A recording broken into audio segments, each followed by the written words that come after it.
A Few Minutes of Faith with Brother Yeshaya Maharaj. Lesson 3.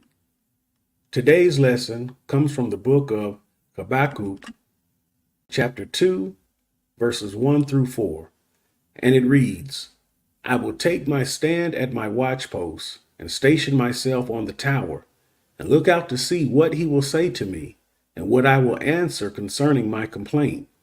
And the Lord answered me, Write the vision, make it plain on tablets, so he may run who reads it. For still the vision awaits its appointed time. It hastens to the end, it will not lie. If it seems slow, wait for it. It will surely come, it will not delay. Behold, his soul is puffed up, it is not upright within him. But the righteous shall live by his faith. In verse 1, it begins with the prophet Habakkuk, who states that he would stand at his post as a watchman in Israel to await the response of the Lord Most High to his prayer that he had made previously in chapter 1 concerning the judgment of Yah upon the people of Israel for their sin and rebellion against him. The prophet had at first complained to the Lord of the lawlessness of Israel. He was deeply disturbed by the unrighteousness of the nation and wanted Yah to act in correcting Israel because it seemed that the longer they persisted in their sins without judgment, that the worse they were becoming. When the Lord initially responds to him that he was not ignoring this, but that he would judge them in due time by the hand of the Chaldeans and send them to take Israel into captivity, it troubled the prophet. Habakkuk became even more deeply disturbed by the method of punishment because it seemed cruel to send an even more wicked nation as the rod of Yah's correction upon Israel. He didn't challenge the Lord's righteous judgment, but he did respectfully question as to why this method. While humbly awaiting an answer, he continued to serve Yah faithfully. Sometimes the method by which the Most High responds to our prayers isn't always the way we want or expect it, and we may seek to understand why. Yet, just as the prophet Habakkuk did, we must continue to patiently trust in God while we await his answer for our understanding. You must believe that Yah knows best for us, even if we don't understand at the moment. Verse 2 gives us the Lord's response to Habakkuk by telling him to write down what he is about to tell him, not only for his sake, but also for those to whom this message is for.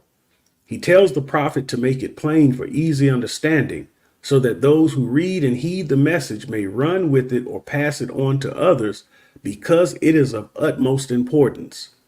There are times when God responds to us not only for our sake, but also for the sake of others, especially when we've been interceding for others in prayer. Habakkuk didn't desire the destruction of Israel, but the correction of Israel in order to bring them to repentance. And this was Yah's desire also. However, when we make request of Yah, we must also trust that his answer is what's best for us, because he doesn't desire our destruction either. Without correction, there can be no perfection, and an absence of correction also leaves us without protection from ourselves. We can be our own worst enemy if we're not careful. The discipline of the Lord is not meant to destroy us, but to stop us before we destroy us by going our own way out of his will. He is the God of second, third, fourth, fifth, and many more chances than we deserve. But after so many times of sending us warning about our bad choices or behavior, he sometimes has to turn up the pressure in our lives to make us turn to him so we don't become lost and can't return to him after going astray. Verse 3 lets us know that the answer to our prayers doesn't always come as soon as we may like, but it is on the way. Yah is never late, but always on time.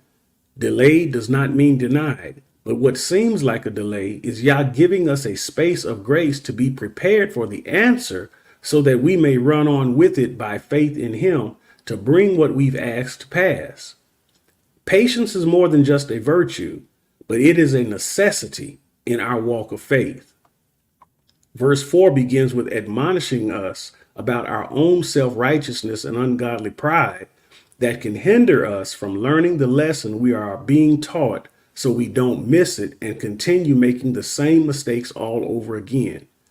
The English word translated as faith that is used in this verse is from the Hebrew noun emunah, which means firmness, fidelity, steadfastness, and steadiness. This means that living by faith as the righteous involves more than lip service or an acknowledgement of truth. Faith is far more than a confession or talk, but it is a consistent lifestyle of faithfulness lived by the Spirit in truth in our daily walk.